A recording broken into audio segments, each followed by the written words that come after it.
হ্যাঁ, আমি কিছু বললেও জানি না কার কেমনভাবে লাগবে, কীভাবে লাগবে, আমি কিছু জানি না। ওই সব পাড়ার কাকিমা, বৌদি, তারপরে আরও সব ভাই বোনেরা বলছিল যে দিদি কবে বিয়ে করবা, দিদি কবে বিয়ে করবা, বিয়ে খাবো। কী রে, তোর তো বয়স হয়ে গেল, কবে বিয়ে করবি? আর কদিন পরে তো পছন্দই করবে না কেউ। নিজের মা বাবা পর্যন্ত বলছিল, পাড়ার লোকের কথা শুনে, আত্মীয় স্বজনের কথা শুনে অদৃষ্ট হয়ে যাচ্ছে। তো না, বিয়ে হয়েছে, বিয়ের 6 মাস যেতে না যেতে এই বাচ্চা কবে নিবি, বয়স হয়ে যাচ্ছে, কবে বাচ্চা নিবি? আর নিয়েছি। এখন যখন বাচ্চা হয়ে গেল, পারিবারিক পরিস্থিতির চাপে যদি বাচ্চা নেওয়ার আগে ভাবনা চিন্তা করো, বা কেউ যদি ভাবে যে কীভাবে মানুষ হবে, ওই সব টিপিক্যাল সব মহিলাদের, বয়স্ক লোকদের কথাবার্তা, বাচ্চা হলে মানুষ হয়ে যাবে, ঠিক মানুষ হয়ে যাবে। এই আসো তো আসো, এই যে আমার পিঠে বেঁধে রেখেছি, আসো। 3:30 বাজে, সারাদিন এখনো ঘুমাইনি, এখনো রেস্ট হয়নি, ঘুম তো দূরের থাক, এখনো রেস্ট হয়নি। 2-2:30টার সময় খাওয়ানো কমপ্লিট হলো। এই যে আবার বিকেলের খাবার, 4টার সময় আবার বিকেলের খাবার দেবো। এই যে আবার খাবার বসিয়েছি গ্যাসে। তো এসো না, এই যে যারা জ্ঞান দাও, কিছুদিন আগে আমাকে ফেসবুকেও একটা মেয়ে বলেছিল, মেসেঞ্জারে দাও, দিদি কবে বিয়ে করছো, বিয়ের বয়স তো হয়ে গেল। আরে ভাই, নিজেদের লাইফের সঙ্গে অন্যের লাইফ কেন গোলাও তোমরা? আমার এই উত্তরটা অনেকদিন আগে দেওয়ার ছিল। আমার এখনো সেই মেসেঞ্জারে সেই মেসেজটা জল জল করে গেছে, দিদি বয়স হয়ে যাচ্ছে, বিয়ের বয়স হয়ে যাচ্ছে। সে একটা পুচকি মেয়ে 25, 21, 22, 23, 24ও মনে হয় পেরোয়নি, বিয়ে করে নিয়েছে। সে আবার অন্যকে জ্ঞান দেয়। এটাই নিয়ম। দুটো বান্ধবী যখন বিয়ে হয় না, একটা বান্ধবী যখন বিয়ে হয়ে যায়, আর একটা বান্ধবী বলে কিরে বান্ধবী বিয়ে কর, কিন্তু সে 30 থেকে যায়, তাও তখন কিছু না। যেই 30-এর পর তার বিয়ে হয়ে যায়, তার পরবর্তী 30-এর বান্ধবীটাকে বলে বান্ধবী তুই এবার বিয়ে কর, বয়স হয়ে যাচ্ছে।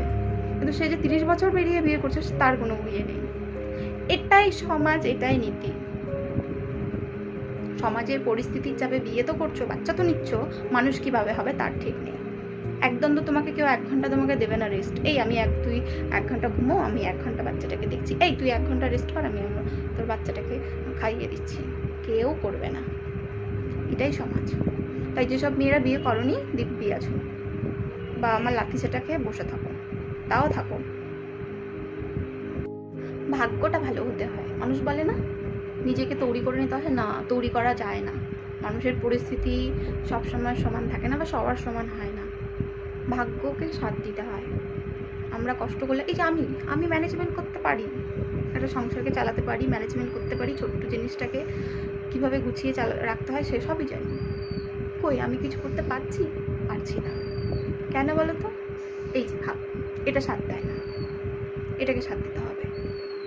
তুমি পুরো সংসারটাকে গোছাচ্ছ অল্প কিছুর মধ্যে, সব কিছুকে ম্যানেজ করছো, সবাইকে আন্তরিকতা দেখাচ্ছ, সবাইকে ভালোবাসছো, তার ফল কি? কাজকলা। এই যে কাজকলা, নিজের আত্মীয় স্বজন বা শ্বশুরবাড়ির আত্মীয় স্বজন বিশেষ করে, তুমি যত করবে তোমার জন্য এই কাজকলাটাই থাকবে। তোমার জন্য কারোর কাছে কোনো কিছু ভালো কিছু নেই।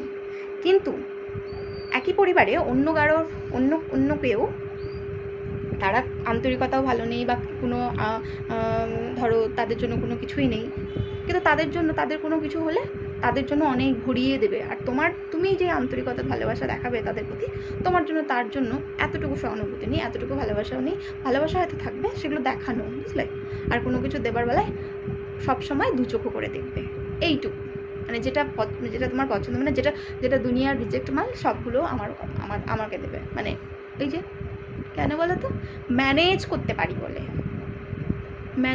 পারি বলে মানুষের এত কিছু, যে না ওকে তো যা খুশি দেওয়া যায়, ওকে তো যা খুশি করানো যায়। অন্যরা তো ম্যানেজ করতে পারে না, তাই অন্যদের একটু ভালো করে দিতে হবে। এটাই, বুঝলে?